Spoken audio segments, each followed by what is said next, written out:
ஹரிவோம். Next gen viewers அத்தனை பேருக்கும் வணக்கத்துடன் ஜூலை மாத ராசி பலன்கள். இப்போ நிறைய பேர் என்ன கேட்குறாங்கன்னா, சார் எல்லா சேனல்லையும் ஒவ்வொரு ராசிக்கும் ஒவ்வொரு விதமான ராசி பலன்கள் சொல்கிறாங்க, எல்லாருமே பாசிட்டிவாக தான் சொல்கிறாங்க. ஆனால் நாங்கள் பார்க்கும்போது என்னென்னு கேட்டிங்கன்னா, சார் அது அடுத்த மாதம் பார்க்கும்போது இப்படி இருக்குன்னு சொல்கிறாங்க. உண்மைதான். ஆனால் பொதுவாகவே ஒரு ஜாதகத்தில் பிறந்த கால ஜாதகம் அப்படிங்கிறது ரொம்ப ரொம்ப முக்கியம். எப்பயுமே பிறந்த கால ஜாதகம்ங்கிறது ரொம்ப முக்கியம். அதை பொறுத்து தான் நம்மளுடைய வாழ்க்கை மாற்றங்கள் எல்லாமே. இப்போ நம்ம சொல்ல போகிறது பொதுவான பலன்கள். இந்த பொதுவான பலன்களுக்கு என்ன அர்த்தம் sir? What is the meaning of common prediction அப்படின்னு கேட்டிங்கன்னா, இன்றைய டிரான்சிட், இந்த 30 நாளுக்குரிய டிரான்சிட், இந்த 30 நாளில் அதிகபட்சம் சூரிய பகவான் எங்கே இருப்பார் அப்படின்னு பார்த்தீங்கன்னா, 15 நாள் மிதுனத்திலையும் 15 நாள் கடகத்திலையும் இருப்பார்.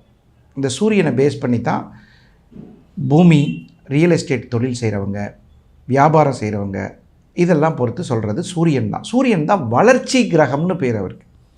சரி, அடுத்தது சந்திரன் தின கிரகம்னு பேர்.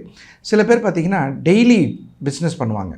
இந்த சில பேர் அதை இதில் கூட சொல்லுவாங்க காமெடியாக, சார் உங்களுக்கு எப்படி சேலரி வேணும் அப்படின்னு கேட்டால், தின சம்பளத்தை தினமாக கொடுத்துருங்க, வார சம்பளத்தை வாரமாக கொடுத்துருங்க அப்படின்னு சொல்லுவாங்க. ஆனால் இந்த தின கிரகம் அப்படின்னு சொல்லக்கூடிய பேர் சந்திரனுக்கு.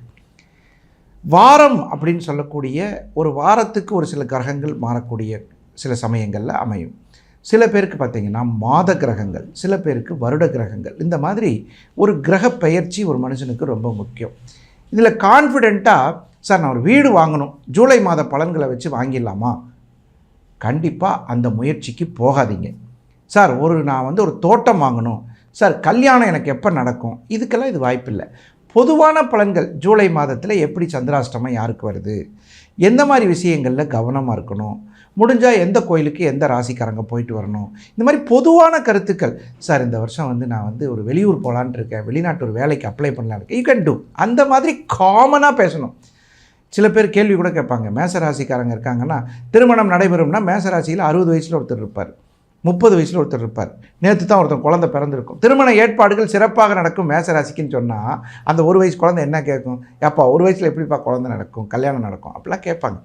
ஸோ காமன் அப்படின்னா ஒரு வேலை சம்மந்தமானது. இப்போ பார்த்தீங்கன்னா நிறைய பேர் என்ன முயற்சி, கடின உழைப்பால் சில முயற்சிகள் செய்வாங்க. கடின உழைப்புங்கிறது என்ன? விவசாயத்தில் நிறைய பேர் கஷ்டப்பட்டு போட்டிருப்பாங்க. இந்த பஞ்சாங்கம் பார்க்குறதுன்னு ஒரு பழமொழி உண்டு. பஞ்சாங்கம் பார்த்தியாப்பா, எப்போப்பா இப்போ தேங்காய் வியாபாரம் ஏறுமாப்பா அப்படின்னு கேட்பாங்க. மஞ்சள் போட்டிருக்கேன், ஏறுமா என்னன்னு தெரியல, கரும்பு போட்டிருக்கேன், ஏறுமா, இந்த மழை வருமாப்பா. இதான் பொதுவான கருத்து. இதில் சில பேர் இந்த மேல் நோக்கு நாள்னு ஒன்று இருக்குது, கீழ் நோக்கு நாள்னு ஒன்று இருக்குது. இந்த மேல் நோக்கு நாள்னால் என்னப்பா அப்படின்னு கேட்டால், விதைகள் மேல் நோக்கி வளர்கிறதுக்கு மேல் நோக்கு நாள்னு பேர். இப்போ கரும்பெல்லாம் மேல் நோக்கி தான் வளரும், உருளைக்கிழங்கு கீழ் நோக்கி வளரும், கேரட்டு கீழ் நோக்கி வளரும். இதை நிறைய பேர் என்ன நினைக்கிறாங்கன்னா, இன்றைக்கி மேல் நோக்கு நாளப்பா, அதை செய்யக்கூடாதாப்பா அப்படின்னு சொல்கிறாங்க. அதே மாதிரி யோகின்னு ஒன்று இருக்குது, அவயோகின்னு ஒன்று இருக்குது, யோகினின்னு ஒன்று இருக்குது. இந்த யோகினி நிறைய பேருக்கு தெரியாது. யோகினிங்கிறது வேறு. இந்த போர் போடுவாங்க சில பேர் பார்த்திங்களா, வீடு கட்டுறதுக்கு, அப்போ தான் யோகினியை பார்க்கணும். யோகினிங்கிறதே டிஃப்ரெண்ட் சப்ஜெக்ட், நீங்கள் அதுக்குள்ளே வரக்கூடாது. அப்புறம் சில பேர் பார்த்திங்கன்னா கல்யாணத்துக்கு முகூர்த்தம் பார்க்கணும் அப்படின்னு கேட்குறாங்க. முகூர்த்தம் பார்க்குறதுனா என்ன, எப்படி பார்க்கணும் சொல்லுங்கள்? சார் காலண்டரில் போட்டிருக்கு, பார்க்குறோம், சுப முகூர்த்த நாள் அப்படின்னு போட்டிருந்தா அன்றைக்கி கல்யாணத்தை வச்சு. விவாக பொருத்தம்னு ஒன்று இருக்குங்க. அதாவது விவாக சக்கரம்னு ஒரு சக்கரம். இது ரொம்ப ரொம்ப முக்கியமான விஷயம். நிறைய பேர் இதை பார்க்குறதில்ல. அப்புறம் பெரும்பாலும் பாருங்கள், இந்த முகூர்த்தம் பார்க்கும்போது நேத்திரம் ஜீவன் ஒன்று இருக்குது, அதையும் பார்க்கணும்.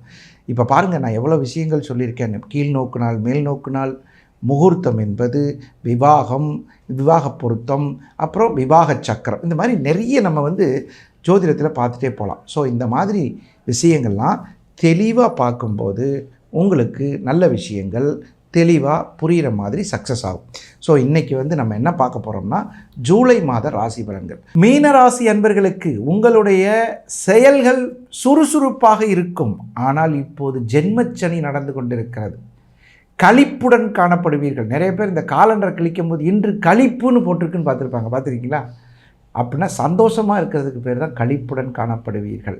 வியாபாரம் நன்றாக நடக்கும், மனநிலை நன்றாக இருக்கும். உங்களுடைய இந்த ஜூலை மாதம் முழுவதும் உங்களுடைய ஏற்றத்திற்காக பாடுபடுவீர்கள். ஏணியாக இருந்தோமப்பா, எப்பப்பா நாங்கள் மேலே ஏறுவோம் அப்படின்னு நிறைய பேர் கேட்பாங்க. ஆனால் அதுக்கான காலகட்டம் இந்த ஜூலை மாதம். 6ஆம் அதிபதியான சத்ருஸ்தானாதிபதி 4ஆம் இடத்தில் இருக்கிறார். 4ஆம் இடத்தில் இருக்கக்கூடிய அந்த சூரிய பகவான் குருவோடு ராசியோடு சேர்ந்திருக்கிறார். ராசி அதிபதியும் 6ஆம் அதிபதியும் சேர்ந்தால் உடல்நிலையில் சற்று மனக்கசப்புகள் ஏற்படும். என்னன்னு தெரியலங்க, சூடு கிளம்பிடுச்சுங்க அப்படின்னு சில பேர் சொல்லுவாங்க. எண்ணெய் தேய்த்து குளிக்கும் பழக்கத்தை சனிக்கிழமை வைத்துக்கொள்வது சிறப்பு. இந்த 4 சனிக்கிழமையும் தயவு செஞ்சு எண்ணெய் தேய்ச்சி குளிங்க. அது உங்களுக்கு ஒரு நல்ல வரம், மன நிம்மதியை கொடுக்கக்கூடிய மாதமாக இது இருக்கிறது. தாயின் உடல்நிலையில் கவனம் தேவை. அம்மாவோட உடல்நிலையை பத்திரமா பார்த்துக்கணும். வியாபாரம் நன்றாக இருக்கும், மனம் சீராக இருக்கும். உங்களுடைய கருத்துக்கள் சபையேறும் காலமாக வரும். புதிய புதிய வாய்ப்புகள் கிடைக்கும். உங்களுடைய எளிமையான தோற்றத்தை பார்த்து மற்றவர்கள் மதித்து நடக்கக்கூடிய அளவில் வாய்ப்புகள் அமையும். தெளிவாக பேசும் உங்களுக்கு புதிய வாய்ப்புகள் அமையும். புதுசாக ஒரு வேலைக்கு போகிறோம், வெளிநாடு வாய்ப்புகளுக்கு நான் ரொம்ப நாளாக ட்ரை பண்ணிகிட்ருக்கேன் சார், எனக்கு கிடைக்குமா? வெளிநாட்டில் ஒரு வேலை கிடைக்குமா? எனக்கு ஒரு திருமணம் நடக்குமா? சார் ஒரு சின்ன தப்பு நடந்து வச்சு, ஏற்கனவே ஒரு கல்யாணம் பண்ணி அது ஒரு டைவர்ஸ் ஆயிடுச்சு, எனக்கு அடுத்த கல்யாணத்துக்கு முயற்சி பண்ணிகிட்ருக்கேன், இந்த ஜூலை மாதத்தில் நடக்குமா? கண்டிப்பாக நடக்கும். ஜூலை மாதம் முழுவதும் 2வது திருமணத்துக்கு முயற்சி செய்பவருக்கு கட்டாயமாக நடக்கும். ஆண் பெண் இருபாலருக்குமே அது பொதுவான கருத்து. தைரியமாக செயல்படக்கூடிய ஒரு மாதம் இது ஜூலை மாதம். கால புருஷனினுடைய 12வது ராசியாக இருக்கக்கூடிய நீங்கள் வியாபாரத்தை செழிப்பாக செய்து மனநிலையை பத்திரமாக வைத்துக்கொண்டு காதல் விவகாரங்களில் சிக்கிக்கொள்ளாமல் இருந்தால் உங்களை போன்ற ஒரு கெட்டிக்காரர்கள் யாரும் இல்லை. இந்த லவ் பிரச்சனையில் சிக்கிக்காதீங்க. அது ஒரு பெரிய தலைவலியாக உங்களை மாற்றி விட்டுரும். அதனால் பெரும்பாலும் காதல் விவகாரங்களில் மிகவும் எச்சரிக்கையாக இருக்க வேண்டும். நான் லவ் பண்ணுறதை தப்புன்னு சொல்லலை, சரியான நபரை தேர்ந்தெடுங்கள், அது என்னுடைய அறிவிப்பு. இந்த மாதிரி ஜோதிடத்தில் நிறைய சில பேருக்கு சந்தேகங்கள் இருக்கலாம். பர்சனல் ஜாதகத்தில் சில சந்தேகங்கள் இருக்கலாம். சொந்த ஜாதகத்தில் சார் எனக்கு இந்த மாதிரி முக்கியமான விவரங்கள், உங்கள்கிட்ட ஃபோன் பண்ணி அப்பாயின்மெண்ட் வாங்கிக்கலாமா? தாராளமாக கீழே இருக்கிற நம்பரில் நீங்கள் அப்பாயின்மெண்ட் வாங்கிக்கலாம், அதில் ஒன்றும் தப்பே கிடையாது. அப்படி வாங்கும்போது நீங்கள் சென்னையிலையும் பார்க்கலாம்.